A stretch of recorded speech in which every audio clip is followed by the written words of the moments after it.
বান্দারে আমি আল্লাহ না তোরে এত নিয়ামত দিয়া সুন্দর করে বানাইলাম। এই আসমান বানাইয়া কোরআনের কোথাও বলি নাই আসমান সুন্দর করে বানাইছি, জমিন বানাইয়া কোথাও বলি নাই জমিন সুন্দর করে বানাইছি, গোটা সৃষ্টি জগৎ বানাইয়া কোথাও বলি নাই সুন্দর করে বানাইছি।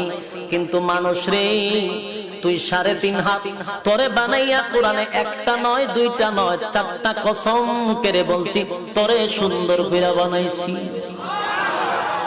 একটা দুইটা না 4টা কসম করে আল্লাহ বলছে মানুষ তোরে সুন্দর করে আমি আল্লাহ বানাইছি। والتين তিন ফলের কসম, ওয়াজাইতুন জাইতুন ফলের কসম, ওয়াতুর সিনিনা সিনাই পর্বতের কসম, ওয়াহাযাল বালাদিল আমিন পবিত্র মক্কা নগরীর কসম। 4টা কসম করে আল্লাহ বলেন লাকাদ খালাকনাল ইনসানা ফি আহসানি তাকওয়িম।